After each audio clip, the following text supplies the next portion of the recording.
Juvenile justice system? किसी ने direction दी? नहीं पता।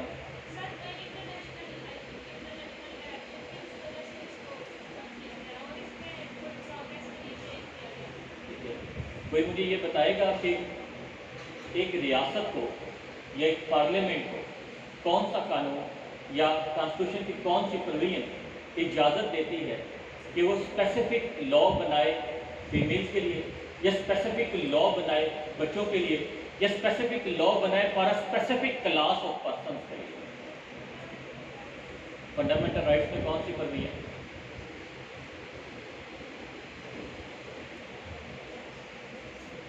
देखिए, your paper should be different from others. अगर 7,000 बच्चों में से 28 बच्चों ने पास होना है ना, तो फिर आपको उन 28 में आने के लिए मेहनत करें। आप कुछ तो ऐसा लिखना पड़ेगा जो उन 7,000 में नहीं लिखा। आपको बेसिक स्ट्रक्चर, बेसिक नॉलेज और आपका कॉन्सेप्ट दूसरों से बहुत डिफरेंट है।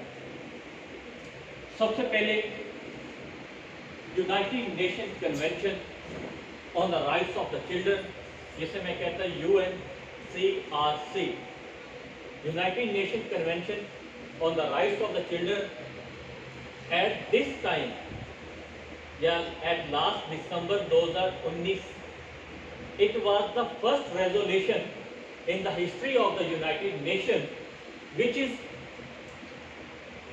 accepted and enforced almost 196 countries of the world. And second is about this convention, कि ये fastest ratified convention of the United Nations. Fastest ratified convention किस तरह से? This convention was adopted or formulated in 1989 and till 1991, with the passage of 2 years, it was ratified almost 146 countries. आपको पता है कि United nation की कोई भी कन्वेंशन हो, it is not binding on the subjects of the United nation. Subjects of the United Nations कौन से होती हैं? स्टेट्स की मर्जी है, वो जब चाहे उसे रेटिफाई करें और उसके मुताबिक लॉज बनाएं। This is the first convention which was ratified by 146 countries within a period of 2 years. Number 1 पे those are Pakistan ratified this convention in 1992. जब पाकिस्तान ने इसको रेटिफाइड कर दिया, now the next step was to formulate a law for the protection of the children according to the convention which was ratified by the Pakistan. That convention was named as United Nations Convention on the Rights of the Children. So Pakistani Parliament ने workout किया and at last in 2000 we were able to formulate Juvenile Justice System Ordinance. हम इस काबिल हो गए कि हमने Juvenile Justice System Ordinance नाफिज कर दिया. That was full of flaws, जिसके अंदर बहुत ज़्यादा खामियां थी, जिस वक्तन बड़े बड़े राइटर्स ने भी उसके ऊपर लिखा, ठीक है। इसके अलावा स्कॉलर्स ने लिखा, लॉयर्स ने डिबेट्स की, जजेस ने कहा, ये सिलसिला चलता रहा कुछ 5 साल तक। एट लास्ट PLE 2005 लाहौर 15,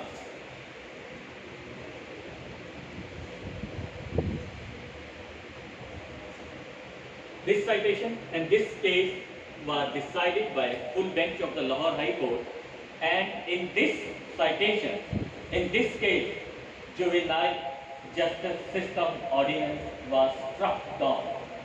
उसे खत्म कर दिया गया by the Honorable Lahore High Court, and requisition भेजी गई to the Punjab Parliament, Punjab Assembly को, to formulate a new law, और ऐसा लॉ जो कि इन तमाम खामियों को दूर करे जो कि जुवेनाइल जस्टिस सिस्टम ऑर्डिनेंस के अंदर था। जैसा कि बेल का कॉन्सेप्ट क्लियर नहीं था, जैसा कि age of the child determine करना बहुत मुश्किल था, जैसा कि स्पेशल कोर्ट जुवेनाइल के ट्रायल के लिए मोस्टली ज़िलों के अंदर अभी भी नहीं, तब बिल्कुल ही नहीं थी। ठीक है, फिर चाइल्ड की आइडेंटिटी को छुपाना पॉसिबल नहीं हो रहा था। आप देखते थे कोई भी चाइल्ड विक्टिम होता था, मीडिया के ऊपर तशहीर हो जाती थी, या कोई भी चाइल्ड अक्यूज होता था, मीडिया के ऊपर उसकी तशहीर हो जाती थी। बहुत ज़्यादा खामियां थी, चेक एंड बैलेंस नहीं था, और एक ऑर्डिनेंस था। सबसे बड़ी वजह क्या है कि वो एक ऑर्डिनेंस था, एक एक्ट नहीं था। तो जो in this citation and in this case, Lord High Court struck down the Juvenile Justice System Ordinance and sent a requisition to formulate a new law, which is called, जो बाद में with the passage of time 13 साल का अरसा लगा उसे formulate करने में, और हमारे पास जुवेनाइल जस्टिस सिस्टम एक्ट की सूरत में एक नया लॉ आ गया। मेरा आपसे पहले सवाल था कि कौन सा लॉ या कौन सी प्रोविजन हमें इजाज़त देती है कि हम स्पेसिफिक लॉ बना सकें किसी स्पेसिफिक क्लास ऑफ पर्सन के लिए। ठीक है, वैसे तो डिस्क्रिमिनेशन नहीं होनी चाहिए। कौन सा लॉ कहता है कि डिस्क्रिमिनेशन नहीं होनी चाहिए? फंडामेंटल राइट, आर्टिकल 25 को थोड़ा सा आगे लेके जाएं। 25 सब क्लॉज 3 पार्लियामेंट को इजाज़त देता है कि आप for the protection of the rights of the children and female किसी भी स्पेसिफिक लॉ को बना सकते हैं। थोड़ा सा आगे चले जाए, प्रिंसिपल ऑफ पॉलिसी के तहत article 35 also give us permission to formulate a law for the protection of rights of the children, or for the protection of some specific class of persons, whether it is for the welfare of the children, for the welfare of the women, for the welfare of the specific class of persons, just like हमारी special persons होती हैं। So article 35 and 25 सब clause 3, इन सारी चीज़ों का हवाला आप सवाल के अंदर मुझे नजर आता है। Then you will be able to pass, then you will be able to get through 12 plus 12-20 में लेने के लिए 20 में से ये थोड़ा सा ऑब्जेक्ट था कि हमें बनाना क्यों पड़ा। ठीक है, 2013 के अंदर नून लीग की हुकूमत आई, ये इशू रेज हुआ यूनाइटेड नेशंस की सतह पे। ठीक है, 2012 की अगर आप जो आपको पता है सितंबर के अंदर यूनाइटेड नेशंस में एक बैठक होती है, सिटिंग होती है। ठीक है, जिसमें तमाम ममालिक के सरबराहान शिरकत करते हैं। ठीक है, और वो अपने अपने व्यूज़ देते हैं। हमारे प्राइम मिनिस्टर साहब भी जाते हैं। ठीक है, हेड ऑफ द स्टेट या हेड ऑफ द गवर्नमेंट वो जाना होता है। कुछ रियासतों में हेड ऑफ द स्टेट जाते हैं, कुछ रियासतों में जहाँ पे पार्लियामेंट्री निज़ाम हुकूमत है वहाँ पे हेड ऑफ द गवर्नमेंट जाता है। उस वक़्त सिर्फ एक इजलास ही नहीं होता जिसकी स्पीचेस दिखाई जाती हैं। मुख्तलिफ कमेटी यूनाइटेड नेशंस के ऑर्गन्स हैं, आप लोग बड़े अच्छी तरह से जानते हैं। उनके सामने जिनको हमने रेटिफाइड किया होता है, जिसके हम सिग्नेटरी होते हैं, we have to give a report for the work on those convention to which we have signated, to which we are the signatory as a nation। तो हमने वहाँ पे अपना वर्कआउट किया, हमारी गवर्नमेंट वर्कआउट दिया कि जनाब लॉ बनाया जा रहा है। क्यों नहीं बना सके? पहले मार्शल था, मार्शल की हुकूमत थी 2008 तक। उन्होंने कहा जी उसके बाद तो आपकी हुकूमत आ गई, जमहूरियत आ गई, फिर 5 साल में क्यों नहीं बनाया गया? उसके जवाब पेश करने शुरू हो गई हमारी गवर्नमेंट। एट लास्ट उस मीटिंग का कंक्लूजन ये था, ये चीज़ें थोड़ा सा रिसर्च करने से आपको मिलेंगे। अगर आप उस रेजोल्यूशन को लेके जाएंगे तो आपको मिलेगा पूरा का पूरा। Till 3 years time was given to formulate a law for the welfare of the children. That time has to end in 31 December 2016। आपको पता है कि 2015-16 में अपने आप को बैक पे लेके जाएं तो बड़ी डिबेट्स भी हुई थी मीडिया के ऊपर, बड़े इशू भी राइज हुए थे कि क्यों नहीं लॉ बनाया जा रहा प्रोटेक्शन ऑफ चिल्ड्रंस के लिए, ठीक है। तो फिर क्या हुआ, मजीद एक्सटेंशन ली, और मजीद एक्सटेंशन इस सूरत में मिली कि आपके ऊपर कुछ पाबंदियां लगा दी जाएंगी। आपको पता चाइल्ड लेबर, मजदूरों के इशू, ये सारे उस इराक के अंदर उठाए गए। उसकी वजह यह थी कि यूएनसीआरसी हमारे ऊपर लिमिटाइज अपनी पाबंदियां लगाना शुरू हो चुकी। तो एट लास्ट हमने एक लॉ जो हमारी मजबूरी बन चुका था वो हमने 2018 के अंदर फार्मूलेट कर दिया, जिसने 2015 की कुछ लॉज को, कुछ खामियों को तो पूरा कर दिया, लेकिन मजीद अभी इसके अंदर बहुत ज़्यादा बेहतरी की जरूरत है।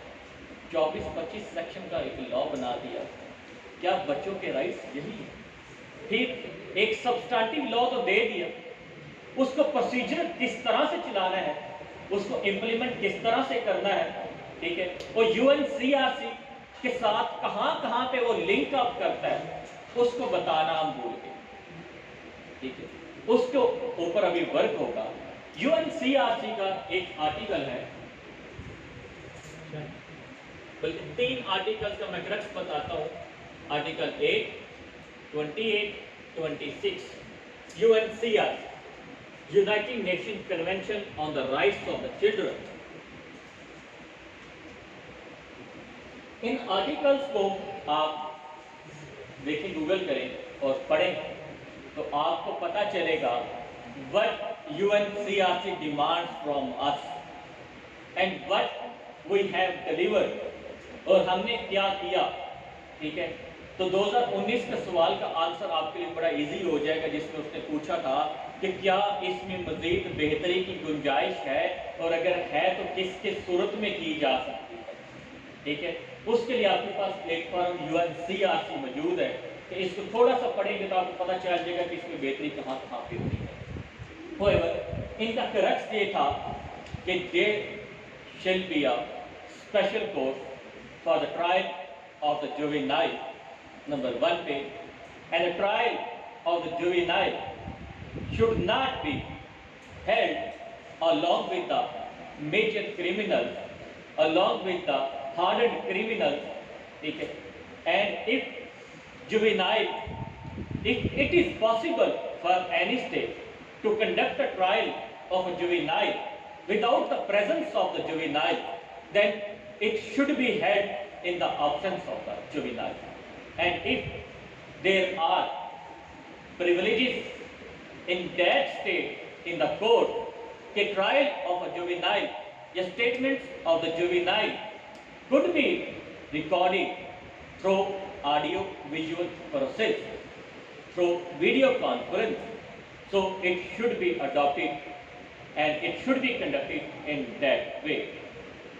And if the juvenile is unable to attend the court for any cause, for any disease, for any way, social, mental injury, social injury, ठीक है, physical injury, वो नहीं आ सकता, तो judge should go to the rehabilitation center.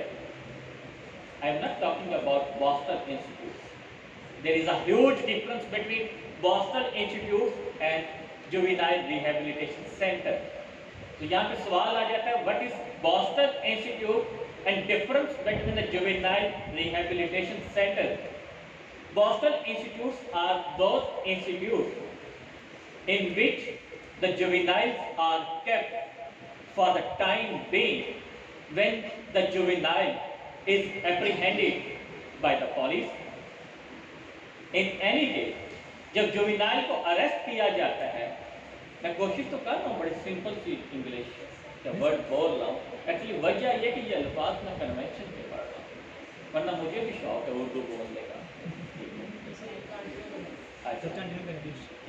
So juvenile, Boston institute क्या है कि जब पुलिस अरेस्ट करती है किसी भी जुवेनाइल को, and juvenile is that person who has not attend the age of 18 years, section 2 की अंदर जो डेफिनेशंस दी हुई हैं उसके अंदर उसने बताया हुआ है, ठीक है, जो बंदा 18 ईयर्स की लाइफ अटेन ना कर चुका, मीन 18 साल तक का ना हो चुका, तो उसे हम जुवेनाइल कहते हैं। और अगर पुलिस ने एप्रीहेंड कर लिया, अरेस्ट कर लिया किसी भी ऑफेंस के अंदर, तो उसको अरेस्ट करने के बाद लॉकअप के अंदर, पुलिस स्टेशन के अंदर नहीं रखा जा सकता, उसको रखा जाएगा बॉस्टन इंस्टीट्यूट के अंदर।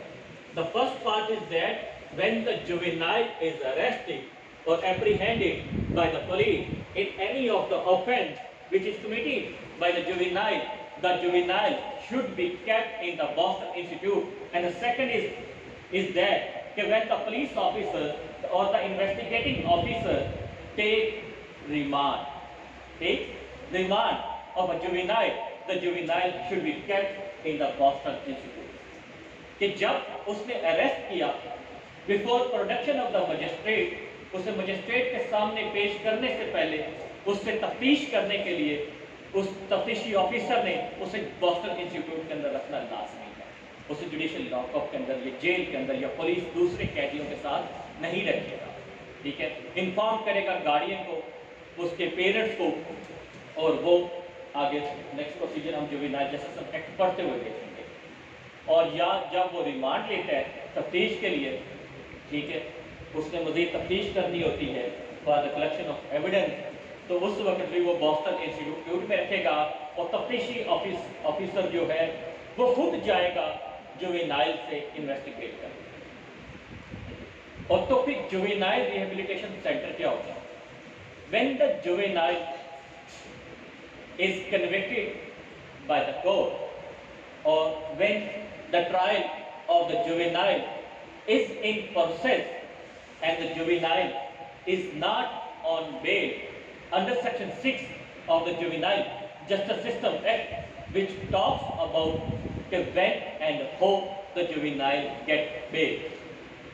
अगर जुवेनाइल को बेल नहीं दी गई और जुवेनाइल का ट्रायल चल रहा है या जुवेनाइल को कन्विक्टेड कर दिया गया है, सजा दे दी गई है, तो then the juvenile should be kept in the juvenile rehabilitation centers.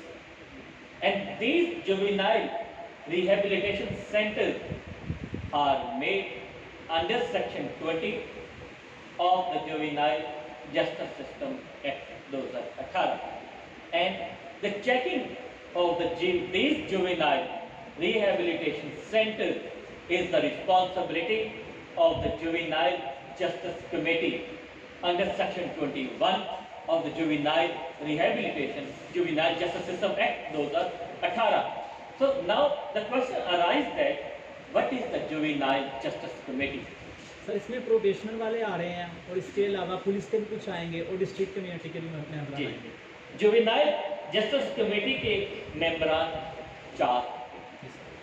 First, there must be the head of the juvenile justice committee and a member of the Juvenile Justice Committee is दफा 30 का magistrate. दफा 30 का magistrate आप लोग पढ़ चुके हैं, ये सेक्शन 30 of the CRPC.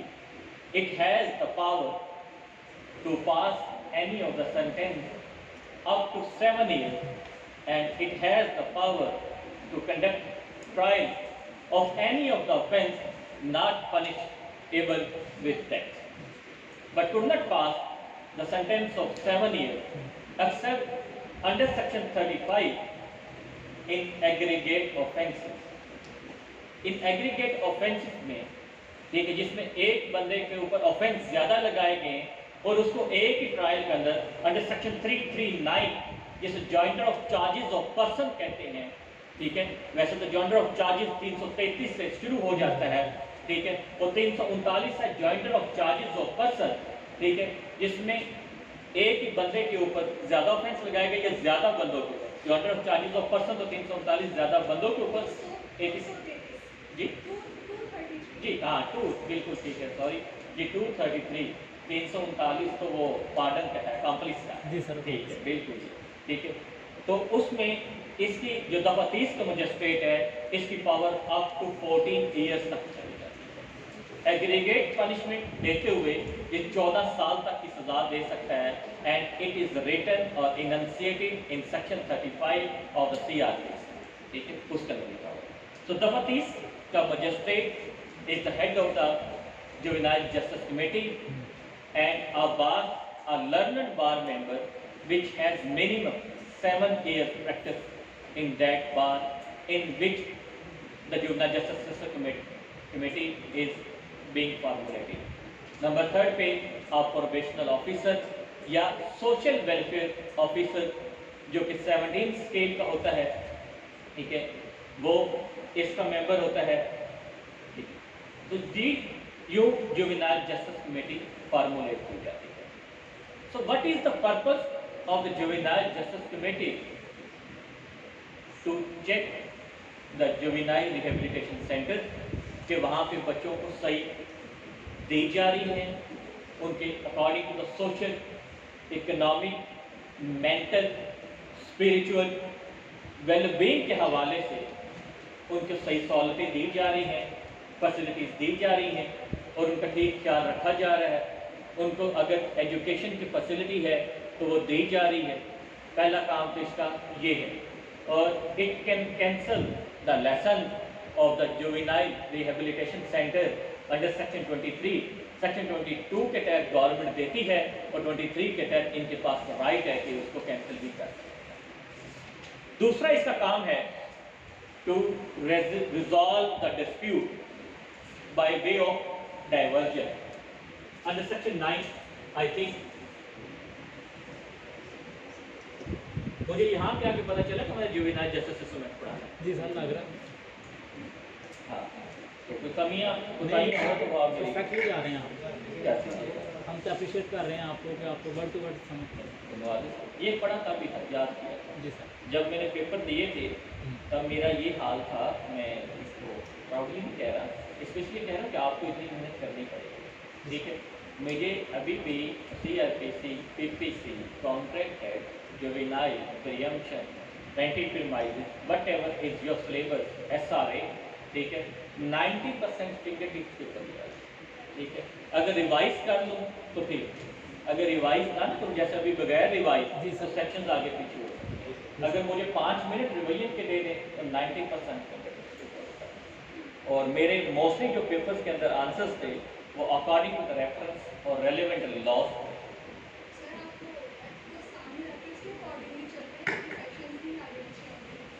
जी, हम उसके मुताबिक भी चलेंगे, बेफिक्र है। अभी सिर्फ आपको बता रहा हूँ कि इसके अंदर चीज़ें क्या हैं, उसके कॉन्सेप्ट क्लियर कर लें, बेरक तो पढ़ेंगे। जी सर। हमें वैसे अगर आप लोगों को जल्दी ना होगी तो हम लगे रहेंगे, ठीक है, मैं भी नहीं थकता।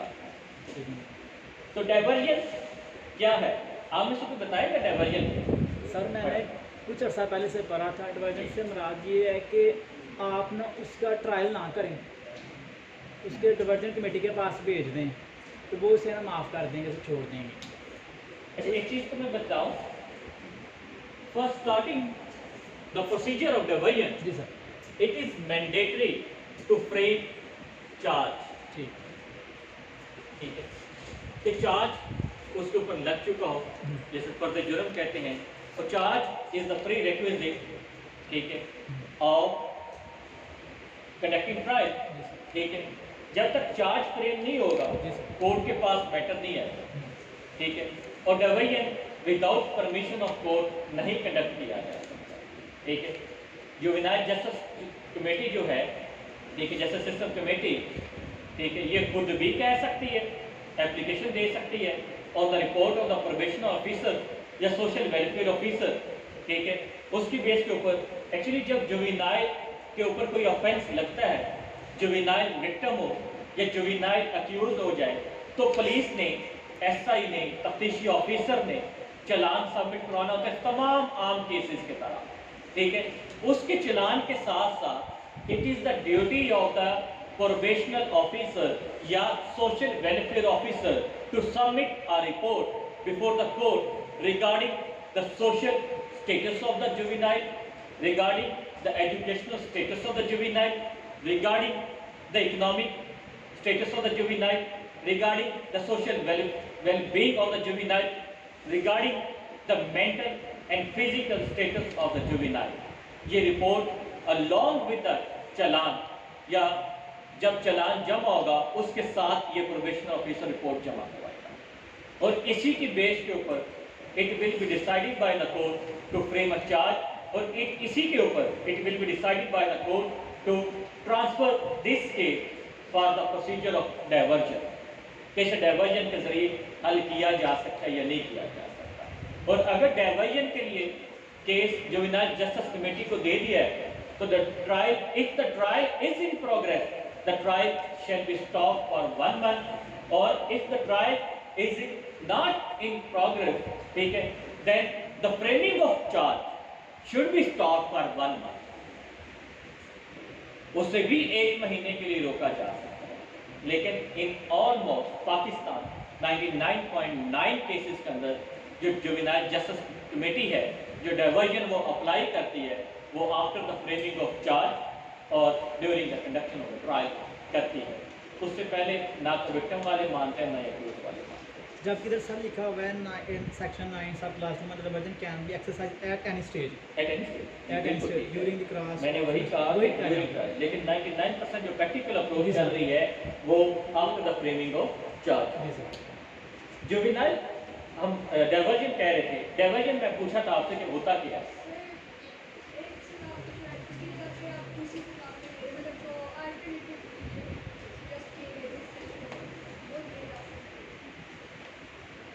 आर्बिट्रेशन,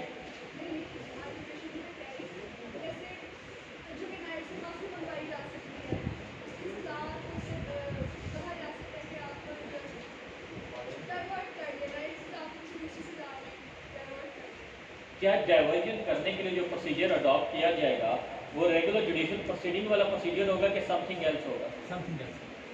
समथिंग एल्स होगा। वो समथिंग एल्स क्या है? सर इसमें कंसेंट चाहिए उस बंदे की जिसके अगेंस्ट ऑफेंस कमिट हुआ। ठीक है, तो फायर वगैरह अगर वो माइनर है तो फिर the consent of the guardian of the, ठीक है। नंबर 1 पे जी तो कंसेंट ऑफ द विक्टिम, ये कहते हैं ये जरूरी है, and if the victim is the minor then the consent of the guardian और the next friend, because we know that guardian is the person that is appointed by the court, and in most of the cases if the victim is in the custody of the parents, okay, and the parents need not to appoint the guardian of his son or daughter, okay, so then he may act as a next parent, okay. वैसे तो parents are the natural guardian, ठीक है, but in a court sense जो guardian का word use होता है, that is always appointed by the court. Guardian is the person who is appointed by the court as a guardian. So पहली चीज तो ये आ गई कि consent of the victim or the guardian or the next parent is necessary for the procedure of diversion. इसके बाद sir अगर वो बंदा पब्लिक सर्वेंट है या पब्लिक फंक्शनरी है जिसके अगेंस्ट ऑफेंस कमिट हुआ है तो फिर पब्लिक प्रोसिक्यूटर उसकी कंसेंट देगा डाइवर्जन की। ठीक है, इसको थोड़ा सा मज़ीद क्लियर करें। If the person against whom the offence has been committed is a public servant or public functionary, then the consent for diversion shall be given by the public prosecutor. ये तो ठीक है, आपने उसको ट्रांसलेट कर दिया। Public servant और public prosecutor ये जस्ट उसकी प्रेजेंस और अब्सेंस की हद तक ये बात है, ठीक है। पब्लिक प्रोसिक्यूटर उसकी कंसेंट नहीं दे सकता, उसकी प्रेजेंस की हद तक ये बात ठीक है कि पब्लिक प्रोसिक्यूटर उसकी गैर मौजूदगी में पूरा ट्रायल चला सकता है या डाइवर्शन के प्रोसीजर के अंदर बैठ सकता है। पब्लिक प्रोसिक्यूटर वही कहेगा जो उस पब्लिक सर्वेंट ने कहना है और अगर वो इजाज़त देगा। मैं ये कह रहा था कि थोड़ा सा क्लियर और डाइवर्जन कुछ और इससे पढ़ के बता दीजिए। आर्बिट्रेशन सर के लिए कोई अंपायर वगैरह जुवेनाइल जस्टिस कमेटी के मेंबर सेक्शन 10 हमें बताता है कि जुवेनाइल जस्टिस कमेटी के जो मेंबर्स होंगे, जिसके बारे में हमने पहले कहा कि दफ़ा 30 का मजिस्ट्रेट होता है, एक मेंबर होता है लोकल बार का जिसकी कम अज़ कम स्टैंडिंग 7 साल की हो, एक प्रोबेशनल ऑफिसर या सोशल वेलफेयर ऑफिसर होता है मिनिमम 17 ग्रेड का। ये जुवेनाइल जस्टिस कमेटी के मेंबर होते हैं और वो डाइवर्जन को पसंद करते हैं और इस कमेटी ने अपनी रिपोर्ट डिस्ट्रिक्ट एंड सेशन जज साहब को सबमिट करवाने वाली है। कुछ और डाइवर्जन के बारे में बताना सर, जो ऑफेंसेस कंपाउंडेबल होने चाहिए। बिल्कुल। अच्छा, जुवेनाइल जस्टिस सिस्टम के अंदर 3 किस्म के ऑफेंसेस बताए गए हैं, एक माइनर ऑफेंसेस, एक मेजर ऑफेंसेस और एक हीनियस ऑफेंसेस। इन तीनों में डिफरेंस क्या है?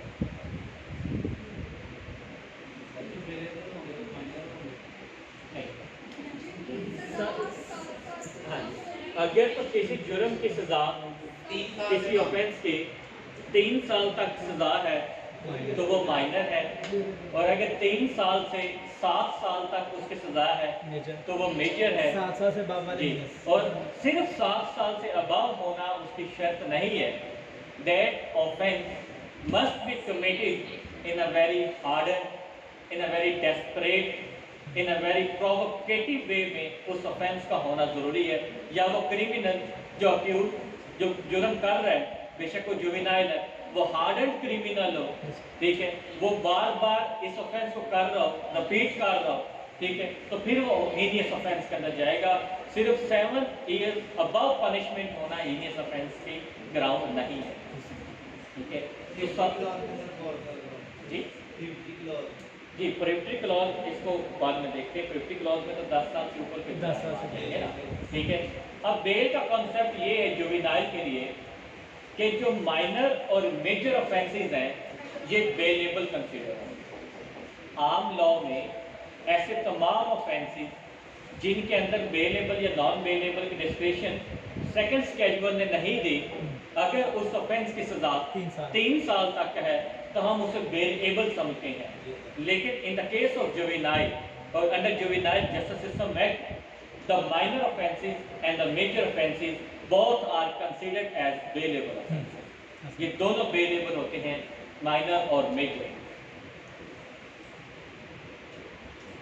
तो अब आपका सवाल है कि हम जुवेनाइल जस्टिस सिस्टम एक्ट को पढ़ें, तो लाइन हम पढ़ते हैं। कोई है किसी के पास? कोई एक मिनट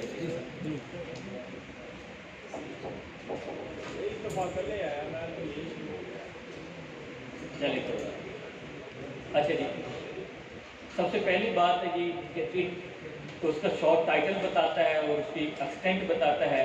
तो वो कहता है जी कि this act may be called as juvenile justice system act 2018 and it extends to the whole of the Pakistan and it shall come into force at once, यानी कि 24 मई 2018 से इसे इन्फोर्स कर दिया जाएगा।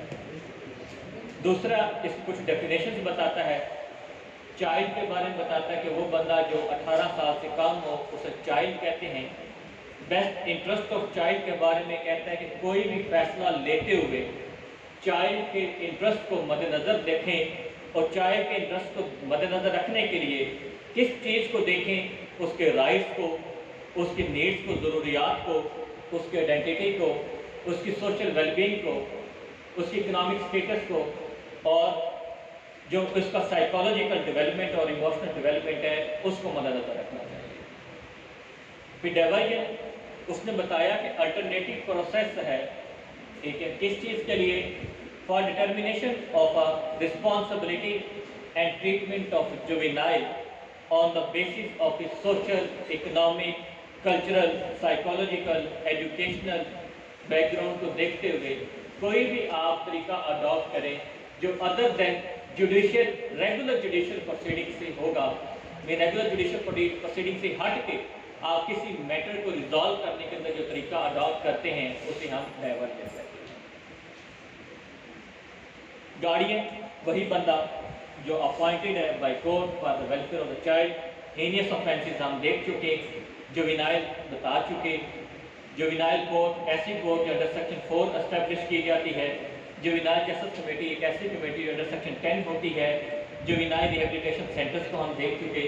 जुवेनाइल ऑफेंडर भी डिस्कस हो गया, मेजर ऑफेंस भी हो गया, माइनर ऑफेंस भी हो गया, ऑब्जर्वेशन होम भी हो गया, ठीक है। ये सारी डेफिनेशंस है जो हमने डिस्कस कर ली है बात। सेक्शन 3 वो बताता है लीगल असिस्टेंस। एक जुवेनाइल विक्टिम है या एक जुवेनाइल अक्यूज्ड है तो उसे लीगल असिस्टेंस कौन देगा, कैसे दी जाएगी? सबसे पहली बात है कि जुवेनाइल विक्टिम को जो लीगल असिस्टेंस है वो at the expense of the state दी जाती है, ठीक है, at the expense of the state दी जाएगी। दूसरी चीज़ है जी कि जुवेनाइल को ये तमाम पर्सन के लिए है कि उसे जो लीगल प्रैक्टिशनर्स का ये राइट है वो विद इन 24 आवर्स देना जरूरी है। अच्छा, कहाँ पे लिखा हुआ है कि विद इन 24 आवर्स किसी भी अक्यूज को मजिस्ट्रेट के सामने पेश करना है? सर सेक्शन 61 में है। सेक्शन 61 में। और कॉन्स्टिट्यूशन में कहाँ पे लिखा हुआ है? सर उसमें 10(2) में लिखा गया है। Under article 10 safeguard as well as confidential. ठीक है, 24 आवर्स के अंदर उसे लीगल असिस्टेंस कि जो बंदा उसे लीगल असिस्टेंस देने जा रहा है उसकी सहूलत उसे प्रोवाइड की जाएगी। और इसकी सब क्लॉज 3 के अंदर क्या है कि वो बंदा जो जुवेनाइल विक्टिम को लीगल असिस्टेंस दे रहा है मिनिमम 7 ईयर्स स्टैंडिंग उसकी होनी चाहिए।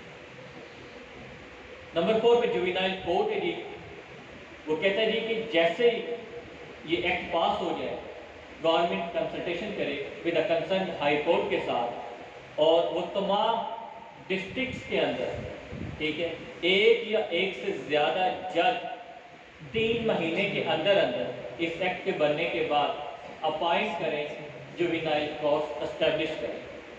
सब सेक्शन 2 के अंदर कहता है कि हर सेशन डिवीजन के अंदर कम से कम एक कोर्ट या एक से ज़्यादा जुवेनाइल कोर्ट बनाई जाए और वो ऐसी प्लेस ऑफ सिटिंग जो हाई कोर्ट डायरेक्ट करे उन्हें वहाँ पे बिठाया जाए। 3 कहता है जी कोई भी बंदा क्वालिफिकेशन ऑफ आर जज ऑफ अ जुवेनाइल कोर्ट बताने लगा नंबर 3 के अंदर कि कोई भी बंदा जुवेनाइल कोर्ट के जज नहीं बन सकता जब तक कि वो रिटायर्ड डिस्ट्रिक्ट एंड सेशन जज ना हो या ऑन ड्यूटी सेशन जज ही इज और हैज बीन। इसका मतलब है ऑन ड्यूटी और हैज बीन रहा हो, चाहे रिटायर्ड हो चाहे ऑन ड्यूटी हो, या तो वो डिस्ट्रिक्ट एंड सेशन जज हो या तो वो एडिशनल सेशन जज हो या फिर दफा 30 का मजिस्ट्रेट हो।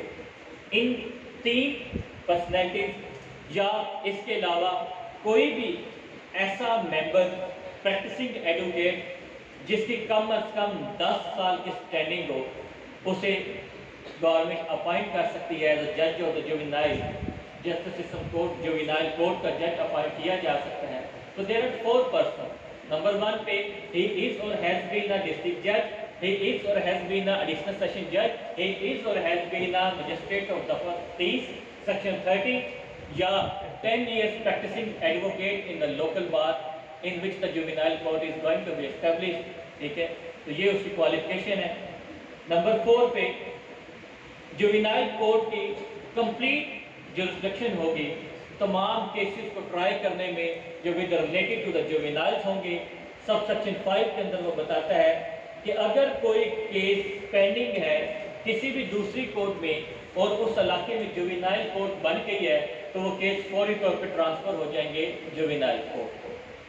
सेक्शन 6 के अंदर बताता है, प्रोसीजर बताता है कि अगर तो वो कोर्ट पहले ही एविडेंस वगैरह रिकॉर्ड कर चुकी है, ठीक है, तो जुवेनाइल कोर्ट चाहे तो रिकॉर्ड कर सकती है लेकिन ज़रूरत कोई नहीं है। सिर्फ इस बेस के ऊपर वो रिकॉर्ड ऑफ एविडेंस दोबारा नहीं करेगी कि केस अब मेरे पास ट्रांसफर हो गया। There must be a strong reason for recording for rehearing and rehearing of the evidence of the witnesses. There must be a strong reason which should be mentioned by the juvenile court in his order, ठीक है, for the production of the witness. वो उस order के अंदर अपनी वो reason लिखेगा, ठीक है। आगे नंबर 8 पे कहते हैं जी कि कॉग्निजेंस लेने के बाद जुवेनाइल कोर्ट की ड्यूटी है कि 6 महीने के अंदर अंदर, लिमिटेशन टाइम का बताता है हमें, 6 महीने के अंदर अंदर इस केस को डिसाइड करे। नंबर 9 पे कहता है जी अगर जुवेनाइल 6 मंथ के अंदर डिसाइड नहीं कर पा रही तो जुवेनाइल कोर्ट को अपनी रीजन लिखनी पड़ेगी और हाई कोर्ट से परमिशन लेनी पड़ेगी कि क्या वजूहात थी, क्यों 6 महीने में इसका फैसला नहीं हो पाया, और फिर मजीद टाइम हाई कोर्ट दे सकती है इन दिस रिस्पेक्ट। और अगर जुवेनाइल कोर्ट नहीं एप्लीकेशन देती तो अग्रीव्ड पर्सन, ठीक है, वो भी दे सकता है। नंबर 10 पे,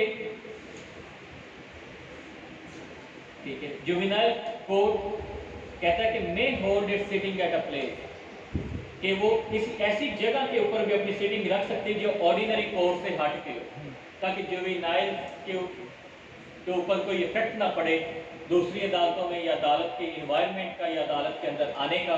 तो ये सारी की सारी क्लॉजेज थी जुवेनाइल कोड की तकरीबन 10 सेक्शन थे जिसके बारे में उसने बताया। सेक्शन 5 में वो कहता है जी अरेस्ट ऑफ द जुवेनाइल, ठीक है। ये अभी हम डिस्कस भी कर चुके कि जैसे जुवेनाइल को अरेस्ट किया जाएगा उसे ऑब्जर्वेशन होम या बॉस्टन इंस्टीट्यूट के अंदर रखा जाएगा, ठीक है। और officer incharge of the police station जितनी जल्दी हो सके एज सून एज पॉसिबल वो इन्फॉर्म करेगा गार्डियन ऑफ द जुवेनाइल, अगर तो उसे पता चल गया है किस चीज़ के बारे में उसे इन्फॉर्म करेगा कि कब उसे अरेस्ट किया गया, क्यों उसे अरेस्ट किया गया, कौन सा जुर्म कंडक्ट किया और कहाँ पे उसे पेश किया जाएगा, किस कोर्ट के अंदर पेश किया जाएगा, ये गार्डियन को इन्फॉर्म करेगा officer incharge of the police station. और साथ ही साथ वो प्रोबेशन ऑफिसर को इन्फॉर्म करेगा उन तमाम इंफॉर्मेशन के बारे में about the facts and circumstances of the offence के बारे में और about the identity of the victim के बारे में और एक्यूज के बारे में वो प्रोबेशन ऑफिसर को इन्फॉर्म करेगा। फिर वो कहता है जी कि किसी भी जुवेनाइल को अरेस्ट नहीं किया जा सकता प्रिवेंटिव डिटेंशन के तहत। प्रिवेंटिव डिटेंशन के तहत किसी जुवेनाइल को अरेस्ट नहीं किया जा सकता, मेजर को किया जा सकता।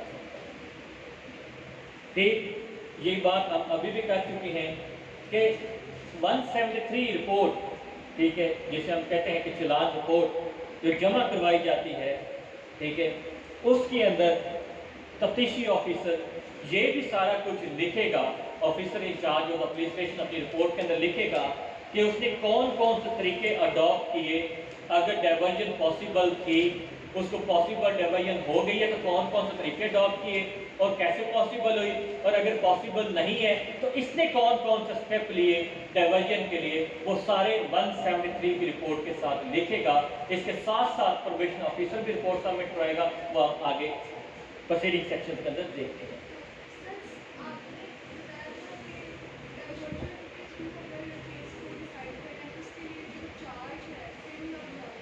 हमने ये पढ़ा सेक्शन 9 के अंदर, आगे हम पढ़ेंगे कि diversion can be done at any stage. Number 1 पे ये तो क्लियर हो गया। मैंने ये कहा था इन पाकिस्तान डाइवर्जन जितने भी 99% केसेस के अंदर हुई है वो after the framing of charge. ये under section 6 release of juvenile on bail, इसको हम वैसे डिस्कस भी कर चुके हैं।